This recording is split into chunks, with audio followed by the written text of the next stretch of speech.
Hello and welcome to The Space Above Us. Episode 58, Skylab 3, Part 2, Spiders, Stowaways, Six-Packs, and Science.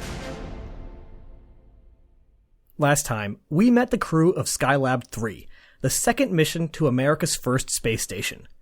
Alan Bean, Owen Garriott, and Jack Lousma would be following in the footsteps of Skylab 2, leveraging their impressive repair EVAs to raise the bar on how much science a crew can accomplish. After an uneventful ascent, rendezvous was made a little more interesting by a propellant leak in one of the 4 groups of attitude control thrusters. Less braking power and a translation-rotation coupling is not ideal for delicate orbital operations. The problem was compounded several days after a successful docking when a second set of attitude control thrusters began to leak. The crew put the possibility of an early departure to the back of their minds as they executed a tricky EVA to add more thermal shielding on top of the deteriorating parasol. With the so-called window shade or twin-pole thermal shield in place, the most challenging repairs of Skylab were out of the way and the crew was free to focus on the science-oriented mission they had trained for. About 50 days remained in this record-shattering flight, but the crew was already significantly behind schedule. Days of space adaptation sickness, otherwise known as floating slowly and trying not to puke, put a damper on early flight activities. And even when the crew began to feel themselves again, they found that tasks took significantly longer than expected. This was a lesson that seemed to elude NASA for a number of years. Doing something in zero gravity for the first time simply takes longer than it does on the ground, even for people with experience in weightlessness. For a crew that was so determined to make the most of their limited time in space, the struggle could be demoralizing at times. Imagine training for years for a mission only to get started and find yourself barely able to make it across the room. It didn't help when the increasingly sure-footed crew called down to find out just how far back they had fallen. Rather than the 90% or so they had expected, they were alarmed to discover that in reality they had only accomplished a little more than half of their objectives. It was time to make some changes. The crew began to systematically divide up the work to ensure that their time was being spent as efficiently as possible. They stopped eating most meals together to ensure that at all times something was getting done. Though they did save their shares of ice cream for delightful-sounding ice cream parties when the whole crew could gather around the wardroom table. Bean noticed that Garriott was particularly adept at operating the Apollo telescope mount, so decided that most of the ATM work would be left to him. It's tough for anyone, but especially astronauts, to admit that there's literally anything they're not the best in the world at, but with the schedule pressure bearing down on them, there was no time for egos. We'll let the crew focus on their backlog for a minute here and take a step back to talk about some of the numerous experiments they're actually working on. One experiment you've almost certainly heard of, even if you weren't sure where, involved 2 extra passengers on the flight, Arabella and Anita. No, these weren't NASA's first women astronauts, we sadly still have a number of years to wait on that front, but rather 2 spiders. During their search for experiments to do onboard Skylab, NASA accepted proposals from students in addition to scientists, and a number of student-prompted experiments went on to actually fly. Arabella and Anita found themselves on Skylab thanks to a question from a student who wanted to know if spiders would be able to construct a web in weightlessness. The experiment itself was pretty simple. Each spider was transported in a small cage that contained a damp sponge for hydration. They were fed before the flight and could easily go a few weeks without food as long as they had water. When it was time to start the experiment, they would be transferred into a larger container with a light that made it easier to see any webs. The idea here was that web construction is actually a pretty good indicator of how the spider's nervous system is doing. It would also be interesting to see how the spiders decided how strong the web needed to be in the absence of gravity and wind. On the second week of the flight, Garriott connected Arabella's cage to the larger web chamber, and with a little encouragement, she moved into her new home.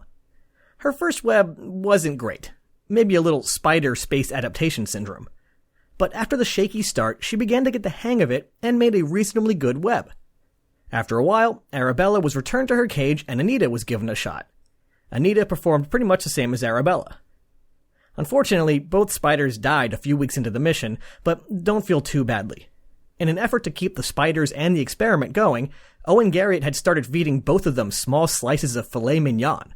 Not a bad life for a spider. One of the experiments that we've mentioned in passing but never really gotten into was the ergometer. Located on the main quote-unquote floor of Skylab, next to the crew quarters, this was essentially just an exercise bike but with no wheel. It served two purposes. First, it helped to keep the crew fit and healthy. When you spend all day floating, your muscles and bones don't meet much resistance and they start to atrophy. NASA wanted to make sure the astronauts not only came back healthy, but also had as short of a recovery period as possible. So a good way to work out was essential. Secondly, by measuring how much energy the astronauts pumped into the system, and by using a special mask to measure their breath, scientists could measure their metabolism.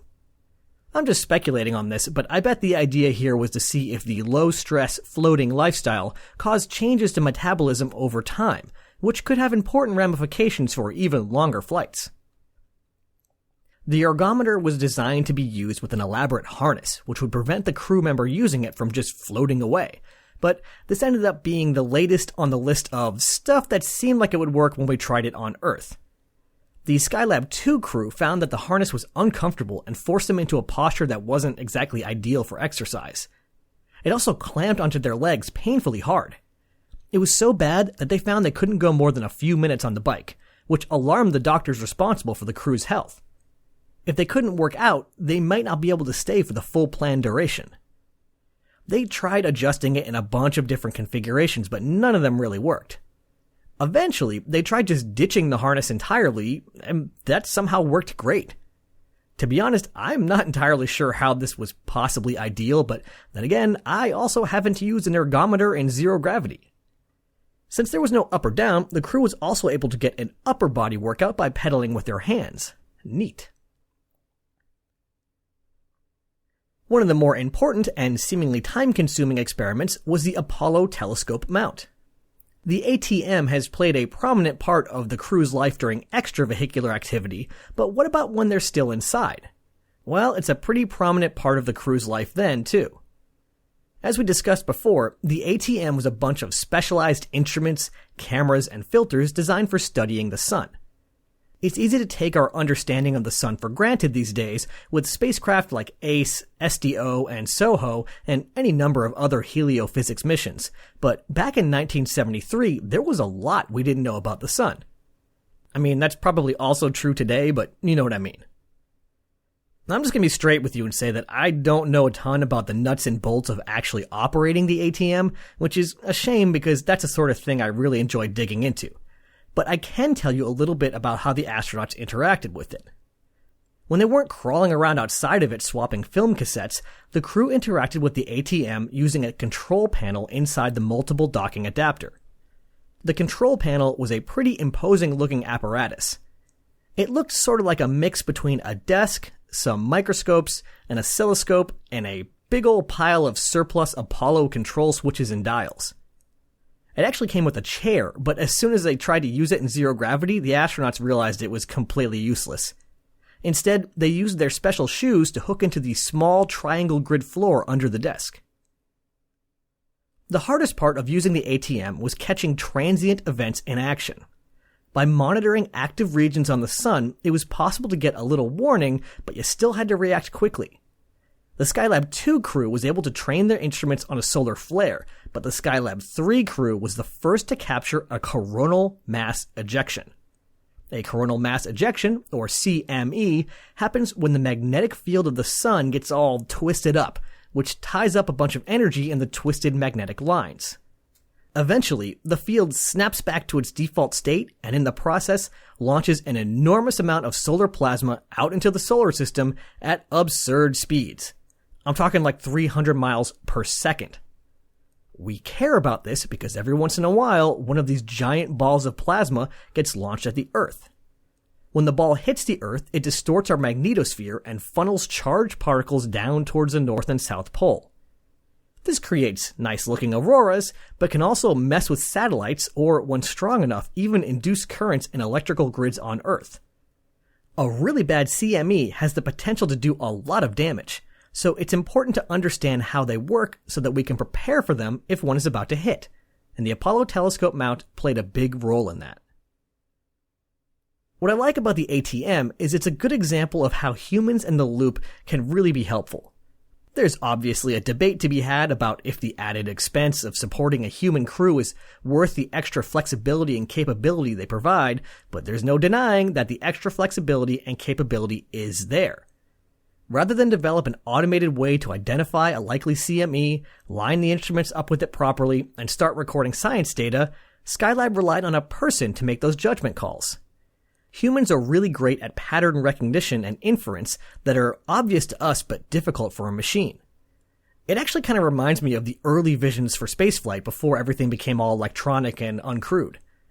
We don't have any space telescopes for human crews today, but I like to think we will again in the future. One other set of experiments wasn't part of the official manifest, but that doesn't mean they were any less important. During his precious free time, science pilot Garriott filmed some basic science lessons with the hope that they would prove useful to Earth-bound science teachers. The lessons included 0G, conservation laws in 0G, gyroscopes in space, fluids in weightlessness, magnetism in space, and magnetic effects in space. The idea here was that teachers could use these relatively brief 12-minute video clips as building blocks in a broader lesson about science. What's sort of funny is I went looking for these clips, and instead of finding Owen Garriott demonstrating how magnets behave in zero gravity on Skylab, I found his son Richard Garriott doing similar experiments on the ISS 35 years later, so that's pretty cool. But that's enough science for now. There are still a few operational concerns to take care of. It turns out that I spoke too soon when I said that the first EVA took care of the last of the repairs, because I forgot there was one more EVA-based repair.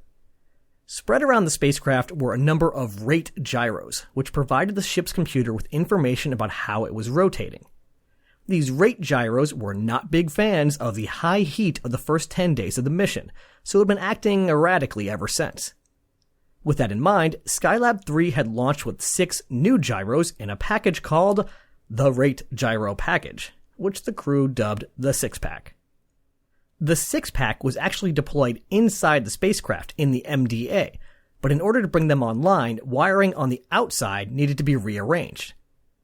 This EVA was originally going to be Jack Lousma and Alan Bean, but when Bean looked at the skill set of all 3 men, he realized that it would be best for the mission if he sent Lousma and Garriott out again on this particular EVA.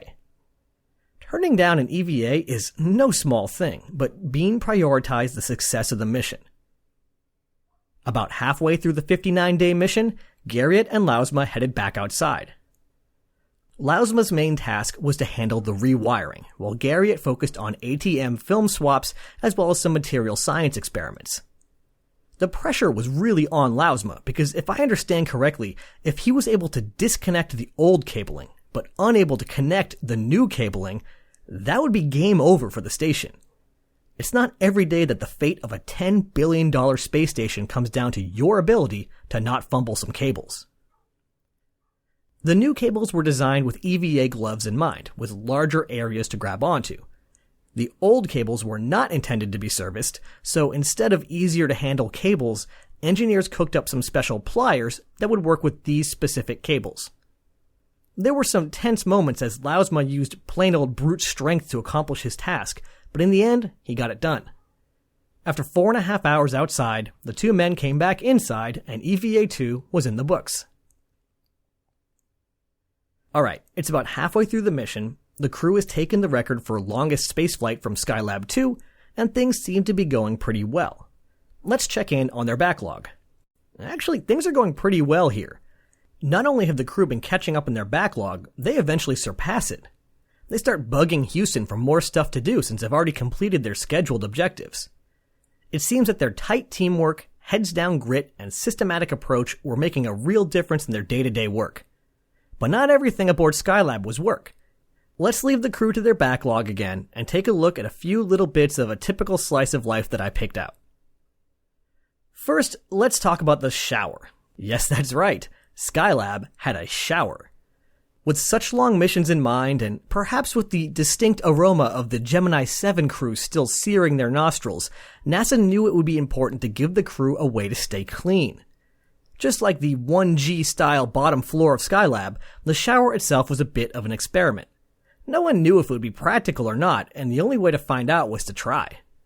Enough water and water heating energy was available for each crew member to take one shower every week or so. In order to shower, you would climb into a big flexible cylinder that was attached to the floor, pull it up around you and attach it to the ceiling. Once inside and sealed up, you could deploy warm water from a hose and rub yourself down. Once you were cleaned up, you could then use a vacuum to get rid of the water. Towel off, and you're done. Except in reality, the whole process took over an hour and wasn't really all that pleasant. On Earth, nothing beats a hot shower, but in space, the water just sort of gloms onto you like gel. It can be difficult to get it to move the way you want. And when you're done, it's a laborious and time-intensive process to vacuum up all the excess water. No one mentioned it, but I would also guess that it'd be unavoidable to accidentally choke on blobs of water or get them stuck in your eye or something. For that reason, over the entire 59-day mission, Bean took only 2 showers, Lousma 1, and Garriott, who thought the whole thing was a giant waste of time, none. Instead, the crew simply cleaned up with damp and soapy washcloths. It was quick, easy, and apparently worked, since the crew both felt nice and clean and didn't stink. In fact, this continues to be the way astronauts stay fresh to this day. It's worth mentioning that a lot of the detail on the events of Skylab 3 are so well known today because both Alan Bean and Owen Garriott kept journals during the flight. Bean especially took long detailed notes that also included the state of mind of the crew. Since they were personal and stayed that way for decades, there are a lot of fascinating details. Bean's entire journal is available in the excellent book Homesteading Space: The Skylab Story, which I found particularly useful for filling in the gaps between dry mission report details. I bring this up because one detail in Bean's journal was something that I could really relate to. He kept rearranging his furniture. For whatever reason, I have this strange habit of moving most of my furniture around every few months to new configurations, so I thought it was interesting that Bean did something similar in his small personal quarters. He talks about flipping the sleeping bag so his head was where his feet would go, cutting holes in the bag so his feet wouldn't get too hot, patching the hole back up when he got cold, and even stealing a power cable from the spider experiment. I found those details to be interesting because usually the events that get recorded in spaceflight are EVA durations, number of experiments performed, apogee, perigee, covariance, stuff like that. It's cool to get a better sense of what it's like to actually live in space. The crew also had a fair amount of fun. Whether it was doing flips around the locker ring of the orbital workshop, trying to jump down the center of the entire stack without touching anything, or just looking out the window, there was a lot of unique entertainment. They also had some somewhat elaborate pranks. When leaving, they took a Skylab 4 uniform, put some bags where the hands, feet, and head go, and then placed it on the ergometer as if a mysterious stowaway was on board when the next crew arrived. And continuing on the stowaway theme, the crew, 2 Capcoms, and Owen's wife Helen cooked up a really impressive prank. At one point in the flight, mission controllers heard a woman's voice calling down from Skylab and carrying on a conversation with the Capcom on duty, calling him by name.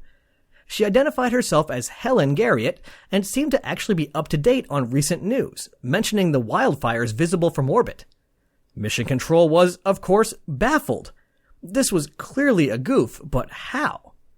All involved kept the mechanics of the prank a secret for 25 years, but I can tell you how they did it. Or at least Homesteading Space: The Skylab Story can. The short version is that they picked 2 vague natural disasters that were likely to occur during their flight: wildfires and hurricanes. Then they picked 2 Capcoms who were in on the joke: Bob Crippen and Carl Hennies. Helen then recorded 4 scripts: Crippen wildfires, Crippen hurricanes, Hennies wildfires, Hennies hurricanes. Both Capcoms knew the script and when Helen's pauses for responses would be. When the time came, Owen Garriott said a coded phrase to Capcom Bob Crippen, indicating that the pre-recorded conversation would be playing down soon. Mission Control never did figure out how they did it. Well, the mission is winding down, so I suppose we better check in on our trio again. Not only have they caught up, but they have significantly exceeded their original goals. In the end, the Skylab 3 crew completed 150% of their objectives. Not bad when you consider their ramp-up period at the start of the mission. In fact, it seems that they were eager for more since they requested a week-long extension from Houston. The request was considered but eventually declined since all of the objectives were complete, they were out of film, and they would have had to dig into Skylab 4's supplies. Though even with the mission ending on time, the Skylab 4 crew did report a suspiciously low number of cookies on board. So with the end of the mission in sight, the only major task left was a third EVA. There were no big repairs to perform this time, just a routine run up the ATM to grab some film to bring home, and a number of other small tasks. This time it would be Bean and Garriott popping outside. By taking Bean's spot on the second EVA, Lucky Duck Garriott managed to go out on all 3 EVAs. Alan Bean's perspective on this type of spacewalk was interesting since we're all well familiar with his 2 previous EVAs in a dusty little place called the Sea of Storms. He said that an orbital EVA was an entirely different experience than walking on the moon, and that makes sense to me. On the moon, everything is weird, but at the same time, it's pretty familiar. Yeah, you're wearing a big bulky suit, the sky is black, and everything falls slower, but it's not that different from just walking around normally.